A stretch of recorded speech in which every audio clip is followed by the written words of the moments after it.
Welcome back, everybody, to another episode of Pop Culture Showdown. I'm your host, Eric Williams. I'm sitting here with Hilton George, the creator and founder of Blerdcon. Everybody, how are you doing today? How are you doing today? Hey, man, we're at CultureCon here in the National Harbor, doing our thing, having a great morning. Yeah. I got my little caffeine shot. Yeah, I want to say. Look, all is right in the universe, right? Yes, so yes. I'm good. Gotta get that Thanos. I'm good. I'm great. I appreciate you for agreeing to do this interview here at, like you said, CultureCon. One of the many cons in this area. It's not as good as Blerdcon in my opinion, but it's just a little. It's not on the payroll. 20. Who dropped that 20? No. Anyway, I don't want to ask you the same old, why Blerd, because we get it. We don't have a lot of conventions that cater to, black people within like the nerd space and everything. So, but why do you think it has grown to the heights that it is right now? What makes you think it caught on with everybody? Like, what makes it so great?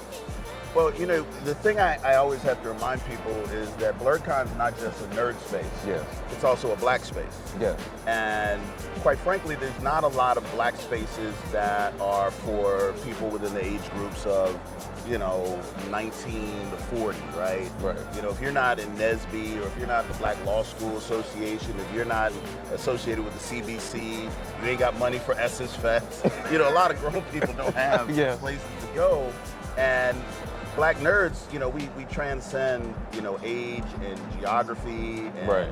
The fact is that we need safe spaces, and black spaces inherently are safe spaces for everybody. Mm-hmm. So if you're like an older person, right, or if you're LGBTQ, or if you're mixed race, or whatever minority or other this country has kind of put you in, and that's a lot of us, especially in the Blerd community, you'll find this to be a space where there's vibe and there's energy and there's unity, and most importantly, there's community. And directly answering your question, the key is that Blerdcon doesn't have attendees. Yeah. We are growing a community. People who come to Blerdcon become de facto members of the Blerdcon community, and that community comes together at other cons, in non-nerd spaces, non-black spaces, and it's like having an additional license to express your blackness and your nerdiness and your geekness in all places. I'm seeing more black nerds wearing their nerd gear at church events and out just walking through the mall and going to basketball games, and you're seeing that us giving ourselves permission to be strong in our blackness and our otherness in a space that's not very friendly for that. And it's, quite frankly, the formula is really simple. We take the nerd space and we superimpose the black experience over it, right? So you think about the black tropes and the things that resonate with the black community. You think about barbershops, we got one, right? You think about spades and dominoes and Unos, we got that. I remember, as card I remember y'all had the spades and Uno tournament. Right, and no violence, by the way. You have not one fight. You throw that draw 4 down one too many times, it be your last draw 4. You really need to be careful and make life decisions when you play Uno. Exactly. Uno is cutthroat.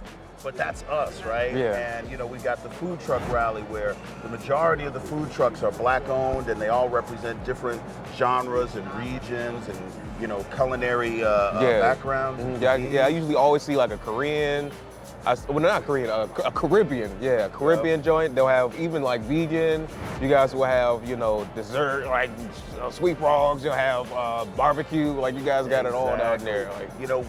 We take, as part of our culture, and it's really our magic, if you really want to call it that, is that we as a culture find ways to bring and activate all of our cultures simultaneously. Yeah. If you notice with most other cultures, you'll have music sits over here.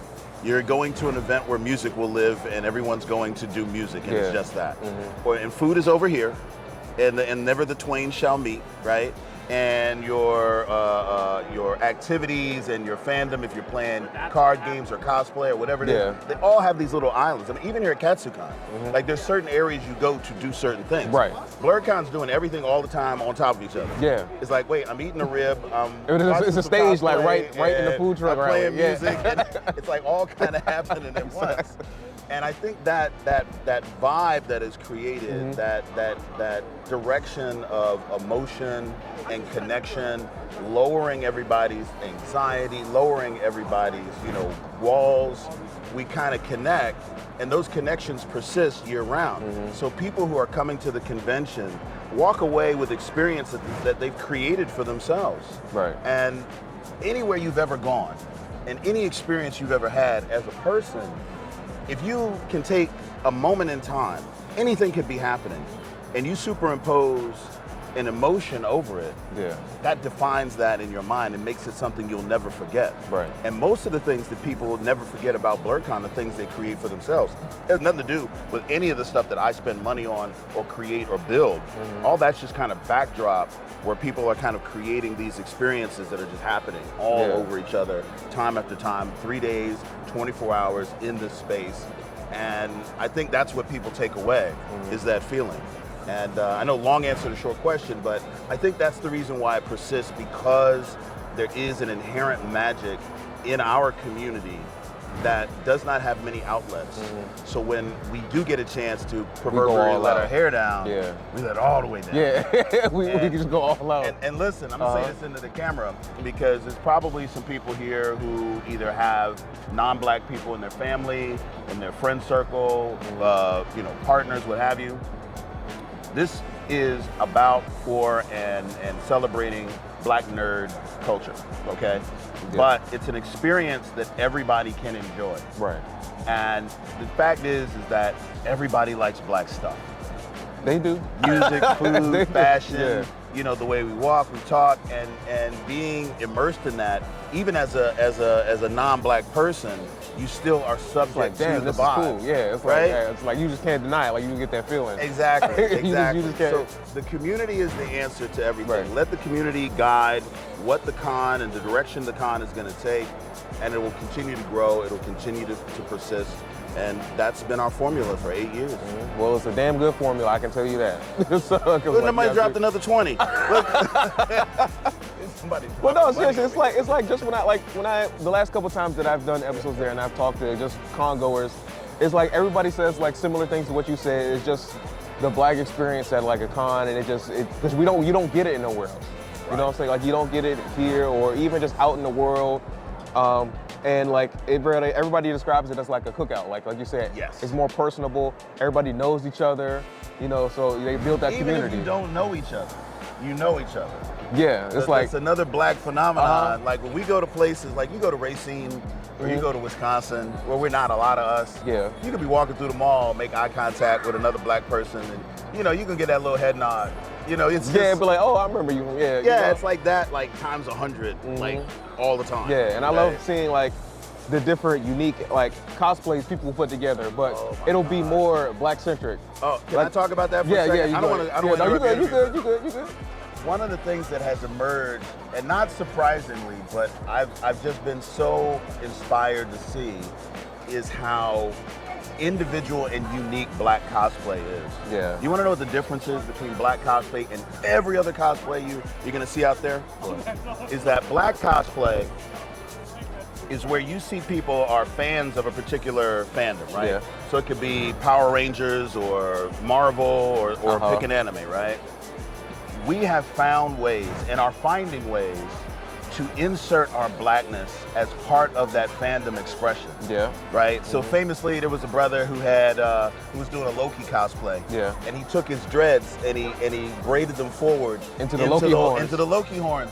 And it's like, who else would do something like that? Who would even think to like incorporate like kente cloth into a Sailor Moon cosplay, right? We just have so many ways of inserting ourselves and using this creative art form that for so many years has been defined. Like it has to be comic accurate. Yeah. The quality of cosplay is rated on how accurate it is to the comic or the movie or whatever, right? Yeah. And now we're seeing at our cosplay contests and in our just people walking around expressing themselves, the quality of the cosplay is really more about how much of you're able to express. And you can walk up and you can start a conversation with somebody about all these different components. And it may not just be the blackness, Yeah. but it could be like, oh, you know, I had this really meaningful, you know, religious experience. Yeah. And so I wanted to put that into this cosplay in a way that, you know, maybe only I might know, but if you ask, there's a story. Yeah. And I just see that as becoming such a healthy place, in a place where, I mean, cosplay was getting toxic for a while. Yeah. And we were, you know, and we still do in some spaces. We get marginalized, and we get criticized, and we get attacked. But in the space and in the moment, even in cons like this that are not defined black nerd spaces, Yeah. we're seeing more of us expressing ourselves, even in spaces that aren't blurred. Right. And cosplay has become that vehicle. And I think Blerdcon has been the inspiration for some cosplayers to take that to the next level, to the next level, and to the next level. So, I mean, it's a really, really big step forward for the community, in my humble opinion. I agree. Oh, well, let's get into what's going down this year at Blerdcon. Goodness. So You got enough what battery in that thing, man? Oh, y'all ready? like, what we got going on? Who's the guest? Ernie, could you tell us anything about like the panels coming up or anything? Okay, so because you're you, Yes. and because you're you and you bought me this latte, Thank you, I'm Brian. gonna give you the premiere. All right, you ready for this? Yes. Okay. You know, I'm gonna start from the big news on down. Okay. right? Okay.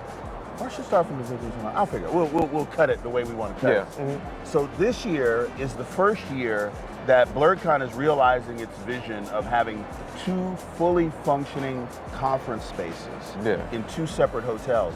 The 10-year goal for Blerdcon that I laid out to the mayor's office in 2015 was to make Blerdcon sort of like the Dragon Con of the North from a format perspective, in that there will be other hotels and other venues and other spaces outside of a host hotel that, you know, we will have programming and parties and concerts and panels and all that. So the Hilton Arlington National Landing, which is about 2.5 blocks due north of Blerd, you can see it from the Hyatt, big old sign for Hilton, is the first year we're working with them, and they've been a dream. And so we're adding more content, you know, so we got bringing the burlesque show back, which is about to sell out. If you're watching this and you ain't got your burlesque show ticket, don't play around. You'll be outside going, what's this? Don't do that. We also have brought in, you know, and we brought in this amazing production of chocolate-covered Rocky Horror. Right? Really? Yes, it is an all-black Rocky Horror Picture Show production. We are there. That's what I'm talking about. We are in places we didn't even know we were. I know a few people that love that, honestly. Listen, man, I'm telling you, I'm so excited. And so, like, that, the Rocky Horror is going to be on Friday night at the Hilton. Saturday is going to be the burlesque show. We've got a whole bunch of guests around that. Storm 7 from Psycho 7 Productions is doing our burlesque show. They're based out of Richmond.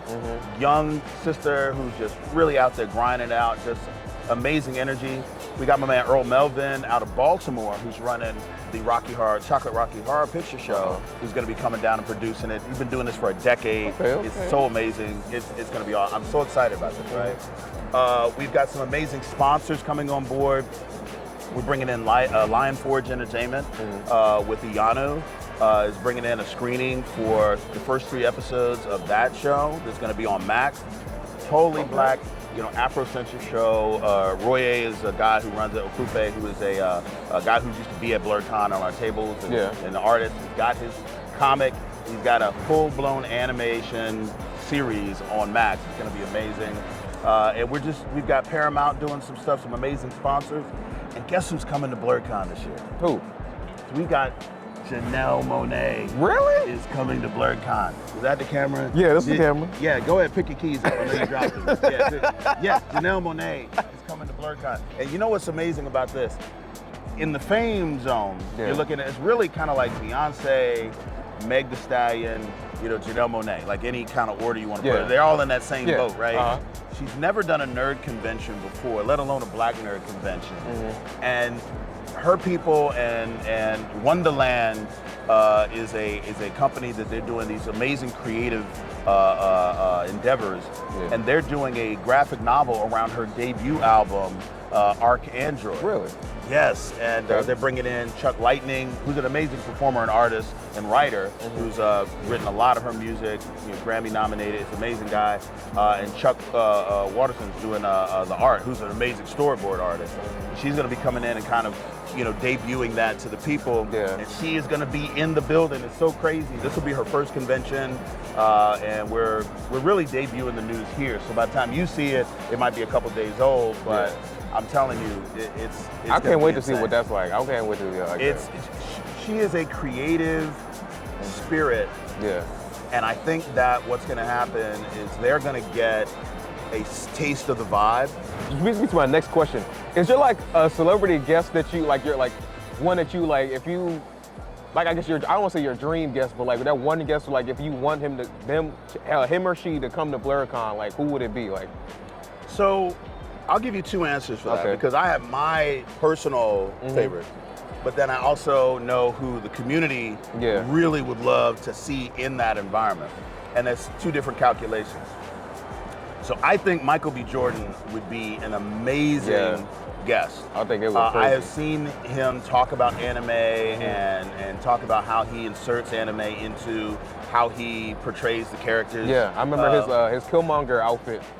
Right. Was like modeled after like Vegeta's armor. It was a Vegeta armor mod change, but we saw it. Yeah. Right? And it's like, I think that him being a self-proclaimed blurred at the level that he is, and with the resume and filmography that he has, I mean, he could not find a better place to kind of come in. Now, he doesn't do cons. I've never heard of him doing a convention, but he's around, and I know people that know him, but I don't know him. Michael, call me, bro. Please call him.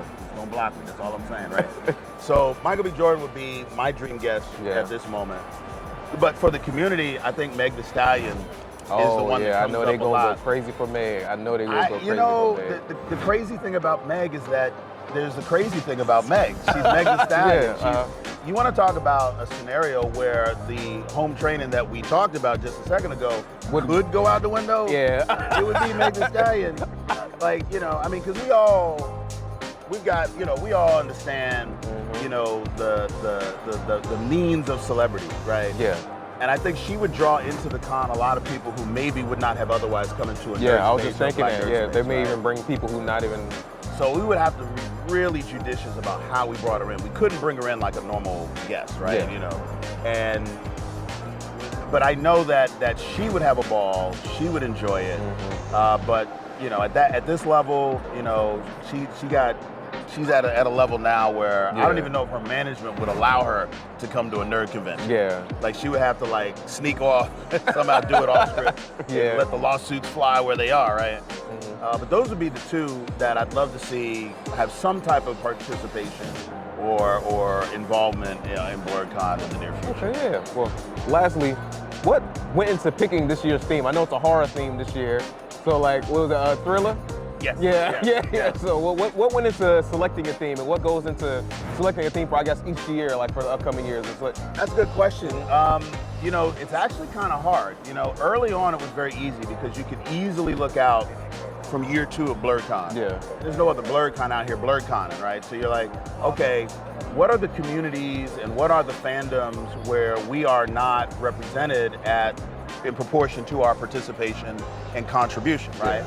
So you go, oh, well, that's definitely, like we had Homecoming, right? So the theme does two separate things. It can either be an acknowledgement of an existing fandom in a nerd space, or it can be the superimposition of, $10 word for the day, the superimposition of a black trope and theme over top the nerd space. Yeah. So Homecoming was an example of us taking a black trope.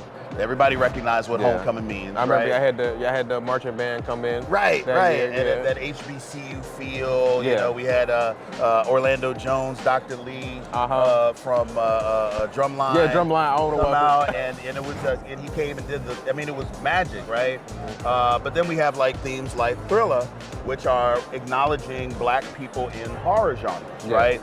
Writers, actors, directors, artists. There's so many people out there who are writing these black stories in these horror genres that don't get the recognition or the acknowledgement And we want to put ourselves in a position to acknowledge who's actually here doing it, and also acknowledge the people who've led up. Now, as you guys know, we had originally booked Tony Todd, who unfortunately passed this fall. And you know, we really at that point, it was kind of like, we really don't have a you know, somebody we would just want to replace him with. So we didn't make an effort to do that. So we got so lucky because people are coming to the fore now, stepping up and bringing the guests in. But those themes, I think, allow people to kind of plug into and inspire them over the next 12 months. Like, what cosplays am I going to do? What kind of panels are we going to submit?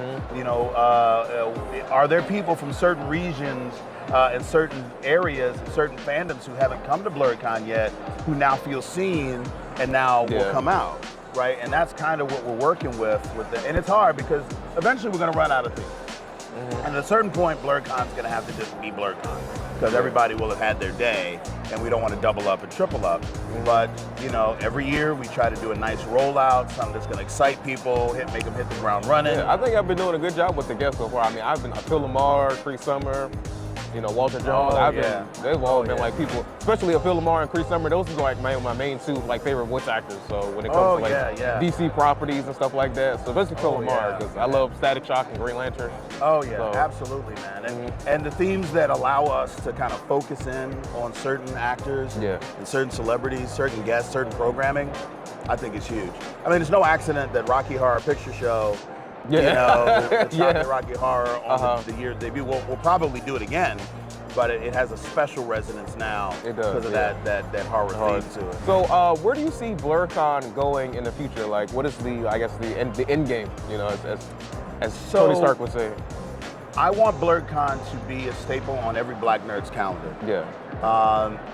But that's never going to happen. Like, we are not a monolith. I hate to quote Key and Peele, but we're not a monolith. We are probably going to max out at 50% of the Black nerd community. Not every Black person who's in the nerd space is interested in having a Black nerd experience.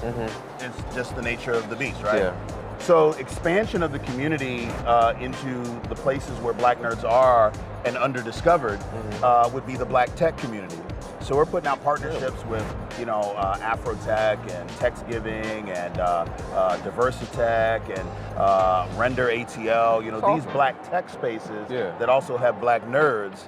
That veil between the two communities has not yet been burst. So expanding the community and growing it in that way, I think, is really the key. So for me, the vision for the future is where, you know, you see this synonymous discussion between the Black nerd culture, the Black nerd curriculum, which I think goes back to STEM, you know, and that goes to careers and you know, just everything kind of being a part of this one discussion. And I want Black nerds to see Black nerds at the con every year that they have never met before. Right? And creating opportunities and networking. And I think we have that function because we are the culture. Like the culture. And the more we recognize that, you know, I think obviously the better the con will do, the stronger the community will be. And let me say this, I want to say this, and I'm going off script, right? I'm sorry, there's a 20 down there. No, you good. There's a couple of them. We're about to go into a time that we've been in before, many times before historically as a Black community, where a lot of us are not going to be feeling safe. And a lot of us are not going to be feeling seen, appreciated, protected, recognized, acknowledged. You know, there are going to be people amongst us in our community who are now having to have a renewed fight just to exist. The organizations that are in place to protect us, the media that keeps us, you know, nourished and informed, all of those institutions are being taken down, and everybody is feeling uneasy and, you know, where do I fit into this country? Because of, you know, basically what's happening on the political side. And that translates and trickles down to everything. I think that safe spaces, Black spaces, blurred spaces need to have an additional push. You know, we have got to turn our support inward. We have to circle our wagons. We have to watch each other's back. We are going to have to be deliberate in how we move in this country for the next 4 years in a way that we haven't had, some of us in our entire life, especially young people. And that means, you know, you got to support Black artists and you got to support Black cosplay. And that means, you know, following, liking shows like this. I mean, if you're not subscribed to the show on YouTube, you need to pause, you need to go and hit subscribe, you need to hit the bell icon to get all the notifications. Yeah. You need to react. I don't care what you say in the reaction comments, boobity scoop, whatever. But this is how we've got to beat the algorithm in order for us to survive and for us to thrive. Yeah. A lot of us are vulnerable in ways that we haven't been before and are going to need protection, we are going to need support, we are going to need community in ways that we did not anticipate or may have never experienced before. So if you're thinking about coming to Blerdcon as just another con on your calendar, don't do that. Throw that out the window. If you're thinking about supporting your creators and your content creators and your artists, because this is just any other time, it's not. You have got to do this. You've got to be your own affirmative action. Yeah. We have got to take those steps to protect ourselves and maintain a community that needs to survive long enough to succeed down the road. Right. And that's what we're here for at the end of the day, right? We're having fun and we're having a ball, man. Yeah. We really are. It's natural, it's inherent in us. This is part of our history, part of our DNA, it's part of our culture. But that doesn't mean it's not important. And that doesn't mean that it's not deliberate. And that doesn't mean that it does not have reverberations and the ripple effect that goes out beyond us in our community. So I just want everybody to recognize that and know that we see you. And sometimes we have to understand that we all we got. Yeah, yeah. And if that's gonna be the case, then we got you, right? Yeah, well said, well said. Like I said, I look forward to Blerdcon this year. Like I said, appreciate you for sitting down and talking to us. You know, had a lot of good things to say. Like I said, if y'all, I'm telling, like you said, where y'all gonna be? March 7th. Where y'all gonna be March 7th through the 9th? You got this far into this video and you have not already clicked the subscribe button. It's right there. It's right there. I know you see it. It don't take nothing but a mouse around click. here. Why you not clicking? And the thumbs. There's a bell right next to it. It's right there. It's right there. Click that. We're not asking for money. You ain't got to fill out no. I legally can't ask for money, honestly. Exactly. Okay. Click subscribe, click the bell icon, comment. You know, this is how we survive. You know, just everywhere that you can support and everybody you can support, that's what you do. Yep. You're doing the work, I'm doing the work. Now it's your turn. Yeah, and Blerdcon's gonna be at the Hyatt. Yeah, the Hyatt Regency Crystal City in Arlington, Virginia. Yep. And at the Hilton Arlington National Landing from March 7th through March 9th. It's around the clock, 24-hour convention. Tickets are on sale now. Go and get your badge at blerdcon.org. We've moved to a .org, by the way. Okay. You're just 2 clicks away from getting your ticket. Get your bus ticket. Amtrak is still running. Get your train, New York. Get up here in North Carolina. I'm watching. I see you. I see you. Go on, click it. Look, do another window. It's right there. We'll do split screen. We'll make it fair, right?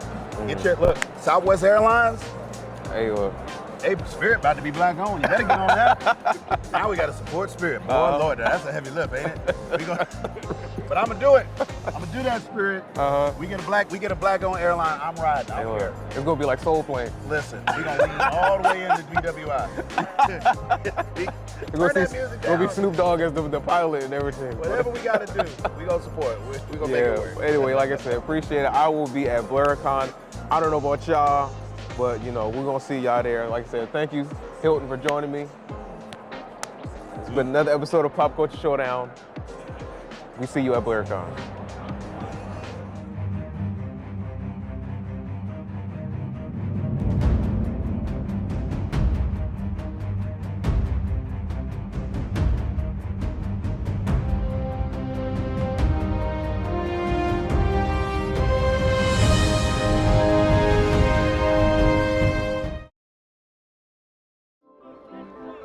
Our connections make powerful things happen, uniting individuals and communities. We are Rotary. We are people of action. And together, we turn great ideas into reality by accessing our networks, our experience, and the best of ourselves to make a difference. Around the world, Rotary brings leaders together to build new friendships and to solve problems. Like in Austria, where generations work side by side to build sustainable housing and community centers. In India, volunteers run a mobile blood bank to help provide a steady blood supply for their local community. And in Taiwan, people are working hard to get vulnerable citizens the support and services they need. With over 1 million members, we know what people can do when they come together. Take action with us. Find out more at rotary.org/action.